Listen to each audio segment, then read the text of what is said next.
our beloved teachers and peace, blessings, salutations for the hopeful elect out there that's tuning in, striving, and keeping that mental fortitude, keeping the courage, and waiting for the return of our Lord Yahushua.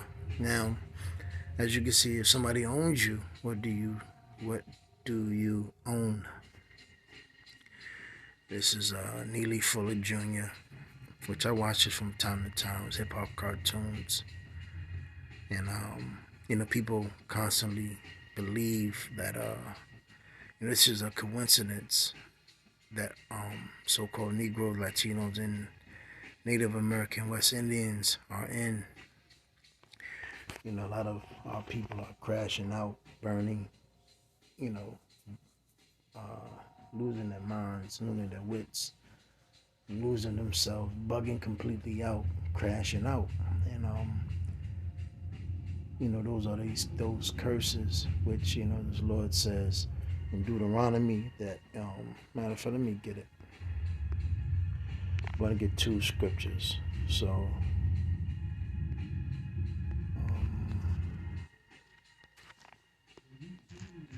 Deuteronomy 28.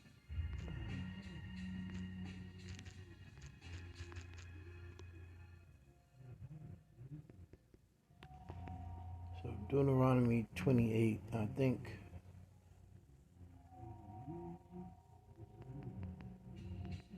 So let me see where it's at.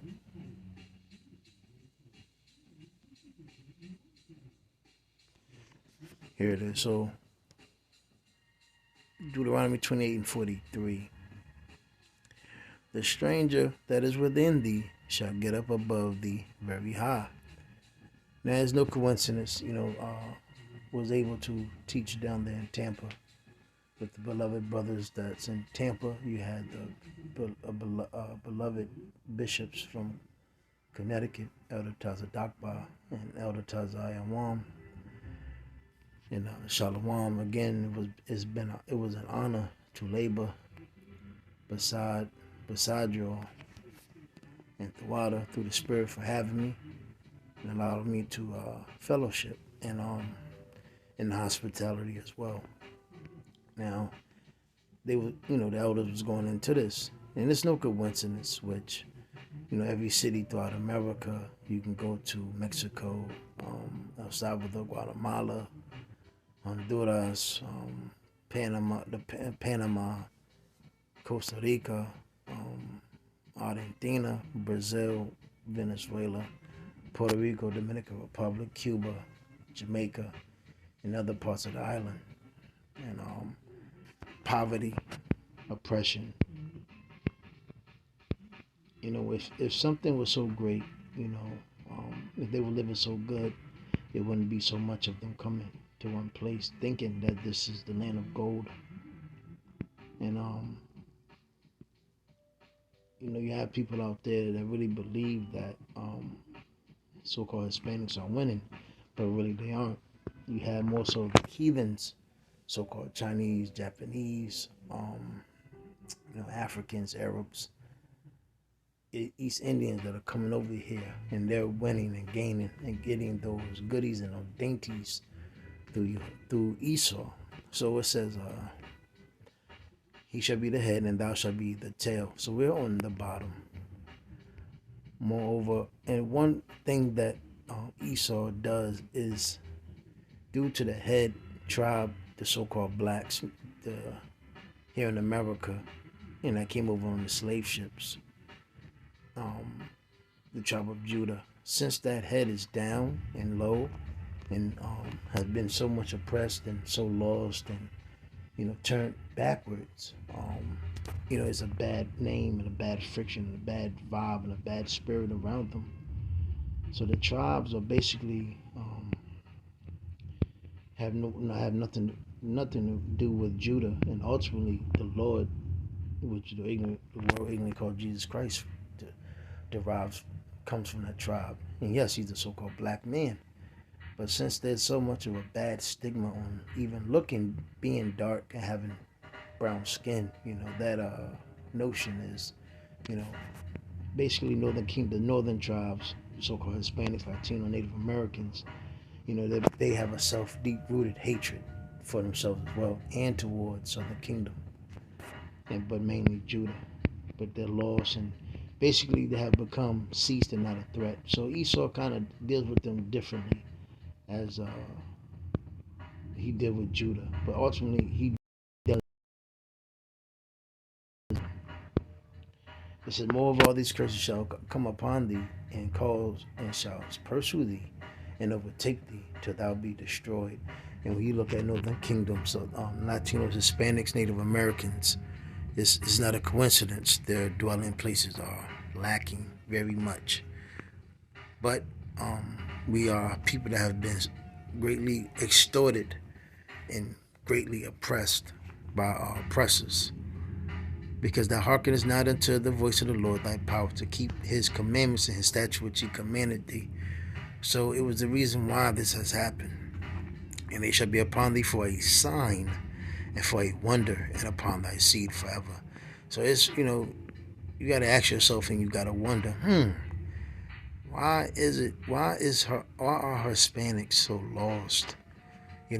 Prior to you speaking English and speaking Spanish, you were a people and so-called Negroes before you were brought over here in slave ships, and you so-called Hispanic and Latinos before you were conquered by your oppressors. You were a people. You were somebody, and you didn't. Before you spoke Spanish and before so-called blacks spoke English, you were somebody. But who were you? You have to wonder. Because thou servest not the Lord thy power with joyfulness and with gladness of heart for the abundance of all things. Therefore shalt thou serve thy enemies, which the Lord shall send against thee. So this is not a friendly thing. This is not, something that was for our good favor, for our benefit. We aren't born to please and work and build up America, ultimately our oppressors' land. Because you cannot deny this is the so-called white man's country, America, and Americas. He conquered us, and he's not going to give it back. He didn't come honestly. He didn't come with anything righteous or equal or fair dealings. He took it. So, in hunger and in thirst and in nakedness and in want of all things. So basically, everything that we want or we get is basically off of the strength of the so-called white man. So if you want some J's, who do you go to? Shoes, boxers, clothing, food, water. You get what I'm saying. Even if you want to start your own, things, who do you have to go get the permit for? You want to start your own garden, you got to go to the store. You have to order it. So you get what I'm saying. And if he shall put a yoke of iron upon thy neck until ye have destroyed thee. All you have to do is look up the images of that and you will see it. So the Lord shall bring a nation against thee from far, from the end of the earth, as swift as the eagle flieth. And remember, that's the so-called white man's slogan, that eagle.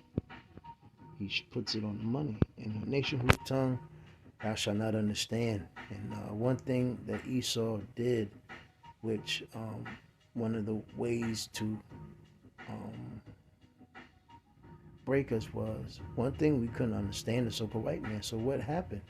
He just beat the hell out of us, man. Till pretty much you niggas knew to work and make sure that nigga Esau's happy. Because basically what I'm saying, you understood by body language and by force. And then ultimately he taught you some certain things, but ultimately Esau kept our people stupid and retarded and slow. A nation of fierce countenance which shall not regard the persons of old, nor show favor to the young. And he didn't spare none. And that's why this damn it. the video I had up, well, this is even better. Nearly full. His fucking phone, man. Anyways, going to Lamentations. So, Lamentations 1:1. How doeth the city sit solitary? One time we were a great people. We were established and we had our own land, which was Israel. And you look at, matter of fact, let me look at an old map. Old Jerusalem map. Let's see what comes up. So, hold on.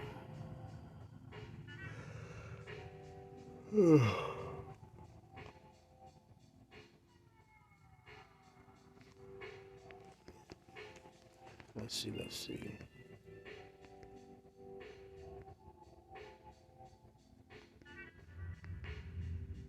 Come on now.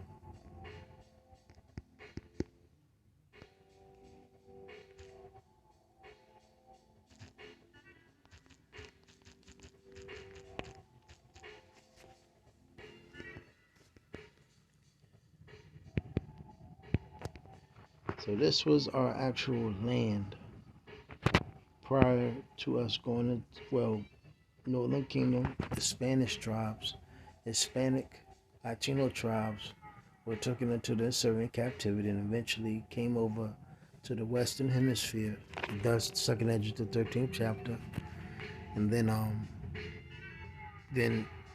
the destruction of the Jerusalem temple in 70 A.D. and then so-called Negroes, Latino, Hispanic, the southern tribes, Benjamin, Levi, and Judah, fled into Africa to blend in with people who looked like them. And then, eventually they set up different kingdoms there, but then eventually got rounded up, And but the beloved Bishop Elder Tazadakba, he was speaking on, how it was a plan to go back into Jerusalem underneath the Moorish minds. I think underneath the Moorish doctrine somewhat. Can't remember what exactly what he said, but then the elder broke it down so beautiful. But eventually, the plan was blind. Basically it didn't come to pass. And Southern Kingdom went into slavery and brought over here on the slave ships. In roughly 1500s. But prior to us coming over here, this was our land. So you Negroes, Latino, Hispanics wonder where you come from. This is where you come from. This is our land, Israel. And I mean the land that are possessions. So going back,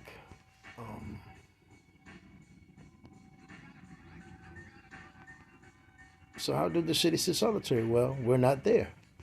And you have some heathens, some rat bastards that are in our land that was full of people. How did she become as a widow? She that was great among the nations because we were better than the nations. And we had our own establishment, our own dwellings, our own, ultimately Yahweh was our power. We actually worshiped the real power who created all things in the heavens and princes among the provinces. How will she become tributary? So, look at the conditions that we're in. We have to pay everything. We have to pay for everything. We're extorted. Our great inventions, our great ideas have been taken. Everything. She weepeth sore in the night, and her tears are on her cheeks, because we have nothing, and we sigh and we cry, but no hand, no help, no assistance. Among all her lovers, she have none to comfort her. All her friends have dealt treacherously with her. they become an enemy. So they came. These nations come in the name of a friendship, but they're to cut you and bleed you dry and watch you die. Judas gone into captivity because of affliction, and because of great servitude she dwelleth among the heathen. She findeth no rest. And when you see the so-called black people, there's no rest. And you can look at their faces to see that they're tired. They're tired, boss. All her persecutors overtook her between the straits. And one thing that plagues Judah, the so-called the black men and black women, is that there is no unity at all, even amongst them. You can go to Virginia, North Carolina, New York, Jersey, Philly, Pennsylvania, Maryland, the District of Washington, D.C., South Carolina, Georgia, and Florida. Amongst all these places I've named, there's no togetherness with the so-called black people that's in those states. You have a bunch of niggas, and like the elder said, those are black people. Those black people are divided, and they all grow up thinking different ideologies. So it said the ways of Zion do mourn. And why is that? Because the law, statutes, commandments is not on the earth, and our high holy feast days are not enacted on the earth. But surely, it's through the elect, you're seeing it. But because none come to her solemn feast, all her gates are desolate, her priests sigh, her virgins are afflicted, and she is in bitterness. Her adversaries are the chief, so our enemies are the top of top in charge. Our enemies prosper, the heathens, starting with the so-called white man. For the Lord has afflicted her for the multitude of her transgressions. See that? Her children are gone into captivity before the enemy. So one thing you gotta remember and wonder. So we're over here because we neglected our power, and the Lord pretty much beat the hell out of us and whipped us and put us in subjection underneath another nation, the other nations, and they have no mercy towards us. And one thing you have to consider as well. So if the Lord seeing that you're seeing a power that dealeth like this, that he have chosen a people out of all the nations on the earth. He chose them, he set them up, he loved them, he gave them everything, but then also fucked them up and allowed the other nations to have her and have their way with her. Like the scripture says, I believe in Daniel, the 9th chapter, it says, has nothing ever happened to any nation as has done to Jerusalem. And one thing you have to remember, if you're dealing with a power that will afflict his own apple of his own eye, how much more you other nations when our debt is paid? So it says, from the daughter of Zion, all her beauty is departed. The so-called black man, he's a mole. The so-called black woman, she's the biggest whore. On down. And even our children are just they're through. No guidance, no teaching. Her princes are become like hearts, and that's a deer-like animal that find no pasture, and they are gone without strength before the pursuer. So it's just like it's a lion. Like if a deer have nothing to graze or drink, no water to drink, it becomes weak, and those lions can devour her. The pursuers. And this is what has happened. Our strength was gone. Our power have been taken away, and we have become weak in the hands of these other nations that pursued us. So that's pretty much it. Those where he was edified.